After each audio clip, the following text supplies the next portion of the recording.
Bonjour tout le monde, sport branché, ici c'est Jérôme Prono, on est de retour, je vous dis bienvenue pour une nouvelle vidéo du jour avec les 6 pronostics de Ligue Europa pour ce 30 janvier. Comme chaque semaine, je vous partage mes avis sur les différents championnats majeurs, que ce soit des vidéos de Ligue 1, Premier League, Bundesliga, des vidéos de Champions League. Donc l'équipe, si vous êtes nouveau ici, croyez-moi, le moment opportun de vous abonner.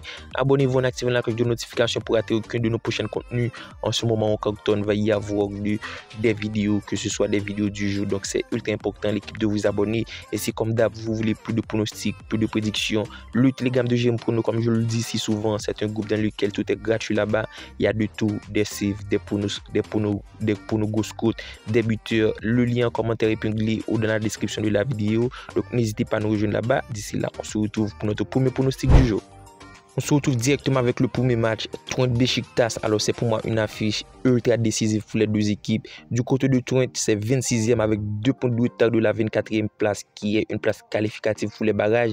Et Beşiktaş, c'est 24e avec 9 points. Donc match ultra intéressant et surtout important pour les deux équipes. On devrait s'attendre à avoir une très beau partie. Du côté de Twente, c'est déjà 7 buts marqués, 9 buts encaissés, 7 points au classement face à une équipe de Beşiktaş qui offensivement reste bien plus intéressante, mais défensivement ça reste bien plus galère.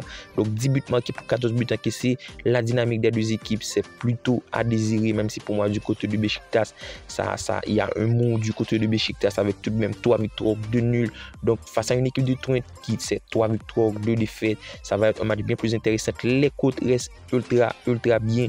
La victoire de Twente à 2-13, celle de Beşiktaş à 3-0-8. Alors pour moi l'équipe, un BTTS, le but des deux équipes, le beau team score, c'est un pronostic qui pour moi devrait se valider. Twente, c'est une équipe qui marque très bien. Offensivement, ça reste extrêmement intéressant. Et pour moi, Beşiktaş dans l'obligation de faire un bon résultat. Les deux équipes devraient retrouver le chemin des filets. L'avantage du score, c'est l'équipe de Beşiktaş qui pour moi, même si à l'extérieur peut le faire, mais le pronostic qu'il faut prendre, c'est le BTTS. Pourquoi pas le score de but à 1. On se retrouve avec le match qui oppose Maccabi Tel Aviv FC Porto. C'est le 29e qui reçoit le 25e. Du côté de Porto, ça a été bien plus catastrophique cette campagne de Ligue Europa.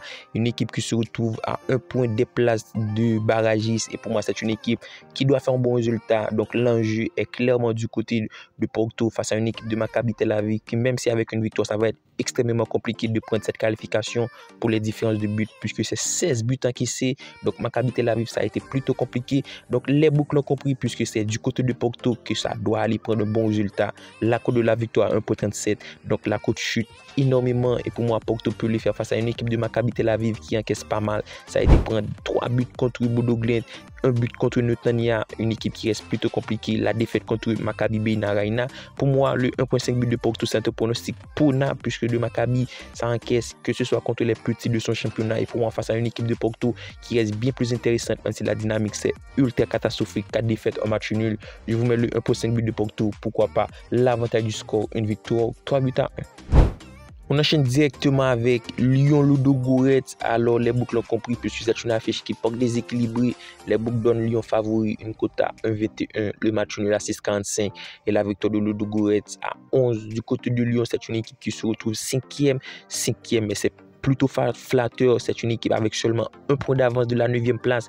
Vous le savez déjà, c'est obligatoire de terminer dans la 8e place, dans les top 8 pour une place qualificative pour les 8e de finale. Et pour moi, Lyon doit faire minimum un match nul. La victoire reste obligatoire face à une équipe de Ludogorets qui est d'ores et déjà éliminée. Et surtout avec le limonage de Pierre Sage, il devrait y avoir du renouveau. Pour moi, les Lyonnais devraient le faire. Une cote à 1.21, une équipe qui en ce moment n'est pas sur ni en forme. 3 matchs nuls consécutifs, 2 défaites face à une équipe de Ludogorets qui n'est pas si en meilleure forme en ce moment, 2 défaites consécutives. Donc Lyon gagnant, Lyon à domicile devrait l'emporter. Je m'attends à avoir un score net et sans bavure.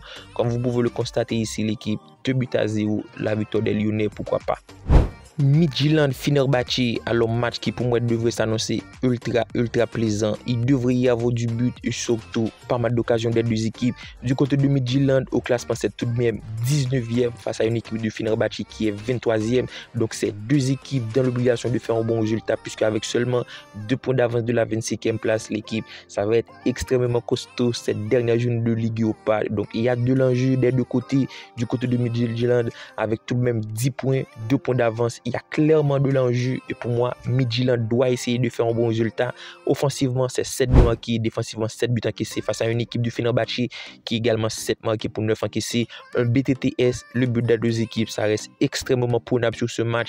Deux équipes qui tournent très bien offensivement et qui dans ce match devraient laisser des espaces pour espérer faire un bon résultat. Donc je vais dans ce sens, je vous mets le but des deux équipes, un score nul, le score nul, 2 buts partout. Je ne vois pas de vainqueur dans ce match, mais le match suivant oppose Ajax Galatasaray. Alors ça devrait être un match ultra plaisant également et surtout un match ultra intéressant à regarder. Les cotes restent plutôt attrayants, donc les cotes restent extrêmement élevées et surtout il y a de la qualité des deux côtés de l'équipe. Donc l'Ajax à 2,46, le match nul à 3,87 et la victoire de Galatasaray 2,40, donc de très belles cotes.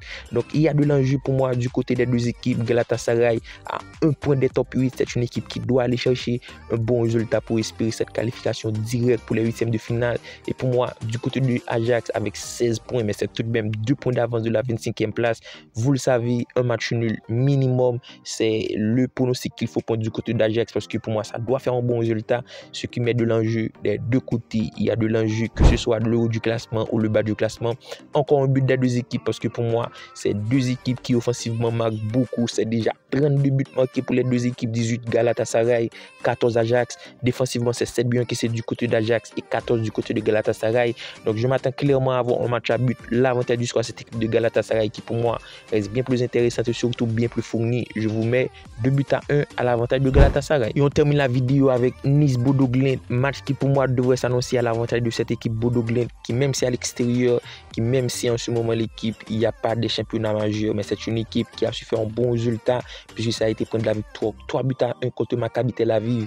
Et en cas de victoire ici, Bodo Glimt peut espérer une place qualificative pour les huitièmes de finale, donc une place dans le top 8. Bodo Glimt c'est 13 points avec 1 point de retard et surtout face à une équipe du Nice qui pour moi d'ores et déjà éliminée. Ça a été catastrophique les Niçoises, un début de Ligue Europa ultra compliqué même si en ce moment ça retrouve un peu de mieux avec tout de même 3 victoires, 2 défaites sur les 5 derniers rencontres. Ça a été point de la victoire 2-0 contre Marseille. Et pour moi, Bodo Glimt peut le faire l'équipe. La cote de la victoire de Bodo Glimt à 2,66. Le match nul à 2,28. Le match nul à 3,75 et la victoire de Nice à 2,28. Pour moi, l'avantage à cette équipe de Bodo Glimt au match nul, c'est là où il y a de l'enjeu. Même si pour moi, Nice va essayer de faire un gros match pour espérer nul à cette équipe de Bodo Glimt. Mais Bodo Glimt doit faire un bon résultat. Et pour moi, Bodo Glimt au match nul, c'est là où il y a de la value bet puisque la victoire de Bodo Glimt à 2,66. Donc on part sur ce bet l'équipe. Pourquoi pas un match nul tout de même intéressant. Un but pour tout. Alors, tel a été nos 6 pronostics de Ligue Europa pour ce 30 janvier. Donc, cette dernière journée de Ligue Europa, journée ultime l'équipe. Il y a de très bons matchs, des matchs avec enjeu et surtout des matchs plutôt déséquilibrés. J'espère que la vidéo vous a plu. Comme d'habitude, n'hésitez pas à laisser un petit like. D'ici là, on se capte pour une nouvelle vidéo. Je vous dis bye bye.